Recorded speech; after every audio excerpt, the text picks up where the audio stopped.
Muy buenos días. Si les parece, les propongo un par de asuntos y luego nos ponemos a su disposición para cualquier pregunta. Me gustaría arrancar con los hechos acontecidos en Ceuta en las últimas horas y me gustaría arrancar con una breve cronología de las cosas que han sucedido ahí. Creo que se ha puesto ya a su disposición, o a disposición de muchos de sus compañeros, pero de todos modos me gustaría repasarlo. Como saben ustedes, ayer se prohibió una manifestación inicialmente planteada por Vox, en teoría por su coincidencia con otra manifestación de los autodenominados antifascistas, motivo por el cual se trasladó la nuestra a una nueva ubicación en la que Vox convocaba a los medios de comunicación.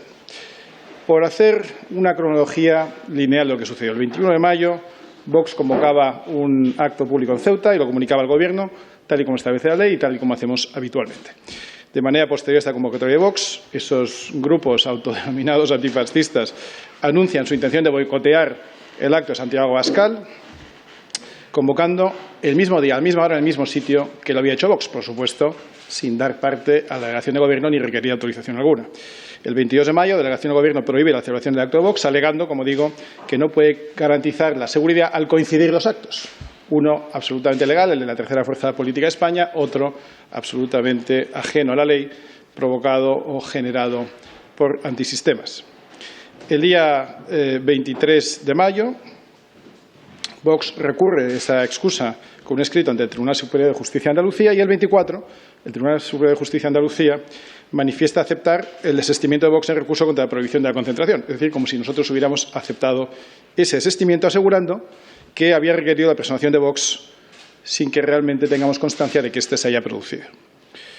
Vox, como es natural, recurre inmediatamente a esta resolución, presentando un incidente de nulidad y explicando, como digo, que no figura notificado ni por Lexnet ni telefónicamente la actuación requerida. El TSJ todavía no se ha pronunciado al respecto de este asunto. Y ante el silencio del TSJ, Vox convoca a los medios de comunicación en una nueva ubicación, en la Plaza de África, y media hora antes de esa rueda de prensa, la plaza en la que se había convocado a los medios es tomada por activistas radicales.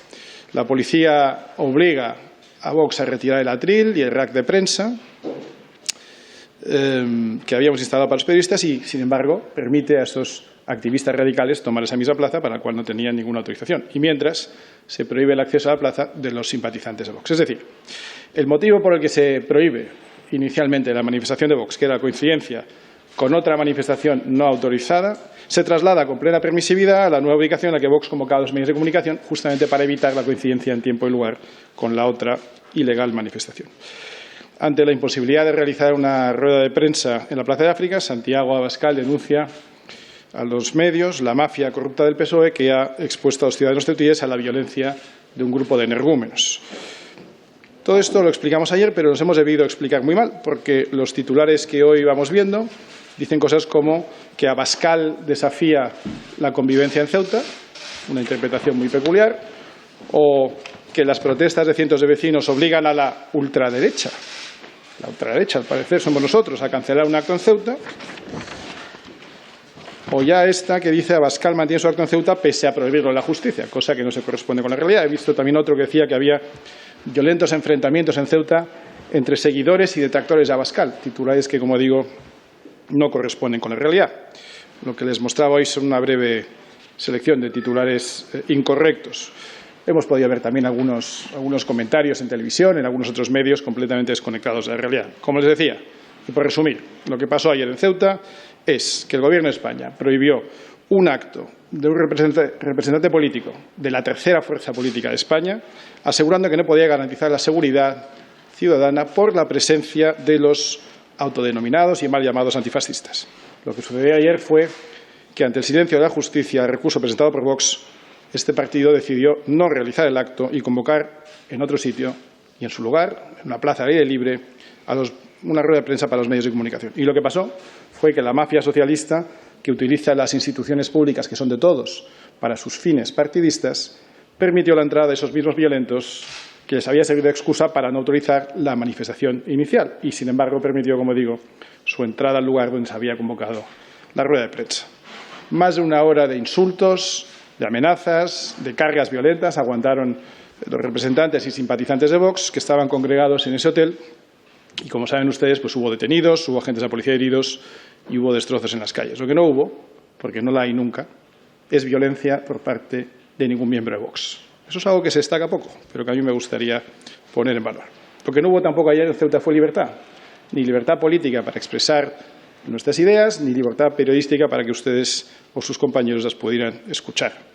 Y lo que no hubo ayer en Ceuta fue respeto por los derechos fundamentales de miles de ceutíes, que son los derechos de manifestación y los derechos de reunión. Sí hubo, en cambio, una evidencia fáctica de que el Partido Socialista y el Gobierno de Sánchez están dispuestos a utilizar de manera mafiosa las instituciones para impedir que se escuche el discurso de Vox y para tratar de evitar las muestras de afecto que ha venido recibiendo Santiago a lo largo de este viaje y de todos los que hace a Ceuta. En contraste, claro, con los pitidos y los abucheos que recibe el presidente del Gobierno cuando pasó brevemente y rápidamente por la ciudad autónoma. Pero tenemos una mala noticia para el sanchismo, y es que no nos van a callar. No van a conseguir silenciar, por más que lo intenten, a Vox. Porque Vox es la voz que representa a millones de españoles y que reclama hoy fronteras seguras, fronteras militarizadas e infranqueables y que se ponga fin, de una vez, al tráfico de personas y al uso de menores de edad como ariete político. Vox está presente en Ceuta permanentemente, como en toda España. Y si el señor Abascal estuvo ayer en Ceuta, no les quepa duda de que volverá a Ceuta siempre que le parezca oportuno. No hace falta siquiera remarcar que somos la fuerza más votada en Ceuta, aunque no lo fuéramos, aunque fuéramos una fuerza minoritaria. Tenemos derecho a llevar ese mensaje y, sobre todo, tenemos derecho a defender los intereses de numerosos compatriotas en el conjunto de la nación, por mucho que a la mafia socialista sanchista le moleste. Teníamos derecho de estar y estuvimos en Alsasua, teníamos derecho y estuvimos en Sestao, lo teníamos y estuvimos en Sabadell, como en Vic, como en Vallecas, como en Ceuta, porque tenemos derecho a estar en el conjunto de España.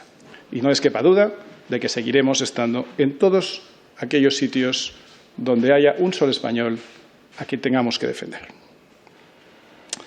En segundo lugar, me gustaría hacer una breve mención al asunto de los indultos de los presos separatistas. Ustedes ya nos lo han oído decir muchas veces. Estamos en las instituciones, en las plazas y en las calles. Saben que Vox combatirá los desmanes del Ejecutivo en todos los frentes que tenemos a nuestro alcance. Y yo creo que ustedes ya saben de la eficacia de nuestros abogados, de la eficacia de nuestros representantes públicos. Estaremos en todos los juzgados que haga falta y estaremos en todas las calles que sea necesario. Los separatistas lo saben bien, porque fue Vox quien les sentó en el banquillo, y saben que Vox es hoy la primera fuerza nacional en Cataluña. Y Vox no va a dejar nunca solos a los millones de españoles que se sienten indignados y abandonados por un gobierno débil. Un gobierno que agacha la cabeza ante las sucesivas pretensiones de sus socios golpistas, que son cada vez más expertos en el chantaje político y que van viendo cómo su juego les genera ciertos réditos. Como decíamos ayer, si finalmente se producen los indultos que el Gobierno ya va filtrando, que se podían producir y que tenemos que aceptar con presunta naturalidad, Vox convocará protestas y movilizaciones en contra. Y, por supuesto, que Vox lo llevará a la justicia, a la Sala de lo Contencioso Administrativo del Supremo, y, como digo, nuestro historial nos avala, creo que tendremos buenos resultados. Repito, Vox sentó en el banquillo a quienes desafiaron el Estado de Derecho y Vox será de nuevo un muro frente a quien quiera pretender que un golpe de Estado le pueda salir gratis. Y, por último, antes de ponerme a su disposición, me gustaría comentar brevemente dos iniciativas que este grupo parlamentario ha presentado esta semana. La primera de ellas, una proposición para suprimir del sistema tributario español el impuesto de transacciones financieras, también conocido como la tasa Tobin. Y los motivos son muy claros. El establecimiento de este impuesto va a suponer un incremento de los costes en las transacciones financieras, como es natural, y, por tanto, una bajada de la rentabilidad de la inversión y en la adquisición de las acciones, que es un modo de ahorro de muchas familias españolas. Además, el hecho de que se graven solo las operaciones realizadas con acciones de compañías españolas, obviamente sitúa a nuestras compañías en clara desventaja competitiva frente a compañías extranjeras, en un momento en el que tendríamos que estar haciendo precisamente todo lo contrario. Si la economía española es la que más está sufriendo en el mundo occidental, lo que deberíamos estar haciendo es poner a nuestras empresas en una situación de ventaja competitiva y no precisamente de desventaja frente a las de otros países. Y, además, las diferentes experiencias que hemos visto en países donde se ha aplicado esa tasa anteriormente, pues arrojan un saldo realmente negativo. En Suecia, por ejemplo, el impuesto de transacciones financieras estuvo en vigor durante unos 7 años y recaudó aproximadamente un 3% de lo que habían proyectado. En Francia, la recaudación esperada el primer año no llegó al 50% de lo previsto. En Italia fue todavía más decepcionante. Se recaudaron 150 millones de euros frente a los 1.000 millones inicialmente esperados, es decir, casi un 16%, muy poquito respecto a lo que se esperaba. Y por si fuera poco, la adopción de este impuesto en esos países trajo como resultado, además, descensos en los volúmenes de contratación de grandes sociedades y la deslocalización de la contratación de acciones. España, como ustedes saben, es un país relativamente pequeño en el conjunto de las grandes potencias mundiales. Nuestros mercados financieros son respetables, pero son más pequeños que otros. Por tanto, todo lo que sea desincentivar el intercambio de acciones en nuestro país es una mala idea, más en un momento de crisis y más, como digo, en un contexto competitivo en el que nuestras empresas deben poder competir en mejores condiciones y nunca en peores. Por tanto, estamos de nuevo ante una ocurrencia más de este Gobierno, que desconoce probablemente los mercados financieros y que en realidad lo único que consigue es complicar y dificultar la capacidad de ahorro de las empresas españolas, que en muchas ocasiones son las que invierten en pequeños valores. Un nuevo desatino del Ejecutivo de Sánchez que pretendemos derogar. Y, por último, otra iniciativa que presentamos esta semana en el Congreso, en relación con la epidemia del coronavirus, hemos presentado una iniciativa para que el Gobierno incluya de manera inmediata a los profesionales de la seguridad privada en la estrategia de vacunación. Queremos que sean incluidos dentro del grupo 6 de vacunación, dentro de los llamados trabajos esenciales. Ustedes nos han oído decir muchas veces que todo trabajo es esencial. El trabajo de todo español, el trabajo de toda española que sostiene una familia es esencial. Pero si además tenemos en cuenta que los miembros de seguridad privada contribuyen a garantizar la seguridad en muchos espacios públicos y privados y que colaboran con nuestras fuerzas y cuerpos de seguridad de Estado, nos parece que deben contar, siempre como es lógico, de manera voluntaria, con este plus de protección para aquellos que realizan importantes tareas en beneficio de la seguridad de todos. Junto a ellos, ya saben que hemos reclamado también facilidades de vacunación para los habitantes de Ceuta, que precisamente en estos días hacen frente a una ola, una invasión migratoria descontrolada, y deberían también, voluntariamente, si así lo desean, poderse vacunar de manera prioritaria. Y sin más, me pongo a su disposición para cualquier pregunta. Sí, hola, buenas tardes, portavoz. El resto de partidos políticos acusan a Vox de ir en el peor momento posible a Ceuta, provocando más tensión y crispación. Me gustaría conocer su opinión al respecto y también saber si en un plazo breve de tiempo tienen pensado retomar el acto que no pudieron celebrar, si dentro de unos días van a regresar de nuevo a la ciudad autónoma. Gracias. Muchas gracias. Es verdad que Vox se enfrenta en solitario al resto de los demás partidos. Es verdad, por eso siempre decimos que solo queda Vox. Y precisamente la ausencia de los demás partidos, la ausencia de una política clara, la falta de rigor, de compromiso, de valentía, también hay que decirlo, de los demás partidos es una de las causas, una de las múltiples causas que nos ha traído hasta aquí. Desde luego Vox no se va a dejar zarandear por todos los demás partidos, aunque algunos de ellos a veces nos provoquen vergüenza ajena, ¿verdad? Ayer tuvimos que ver cómo el Partido Socialista y el Partido Popular y los partidos islamistas de Ceuta firmaron todos una declaración conjunta contra Vox. Realmente ver al Partido Popular arrastrado por el Partido Socialista y por los partidos islamistas es lamentable. No sé si ya sí es sorprendente, porque a mí no me sorprende nada, pero es lamentable. No nos olvidamos de que el Partido Popular prefirió pactar con el Partido Socialista antes que con Vox en la ciudad de Ceuta y, por tanto, todas estas declaraciones conjuntas del resto de los partidos no nos sorprenden. Pueden llegar a parecernos tristes, lamentables, pero no nos sorprenden. Vox precisamente va a todos los sitios donde es necesario, y usted dice en el peor momento, y estoy de acuerdo. Cuando peor están las cosas es cuando más necesario es que vayamos. Así que estamos en los momentos buenos porque tenemos presencia permanente, tenemos en esta Cámara la única diputada de Ceuta, porque ganamos las elecciones en Ceuta, por cierto, con un 13% de diferencia sobre el siguiente contendiente, que era el Partido Socialista. Estamos permanentemente en Ceuta, estamos permanentemente en el conjunto de España, pero acudiremos con más intensidad justamente en los peores momentos, donde más haga falta, cuando la población se sienta más desprotegida, cuando se vean más solos Ahí estará Vox, como lo estuvo, ya lo he dicho antes, en Sestao, en Vic, en Alsasua, en todos los sitios donde donde algún español se pueda sentir más solo y más desasistido, ahí estará Vox siempre. Y sí retomaremos los actos en Ceuta, aunque ahora mismo no tenemos todavía un calendario previsto.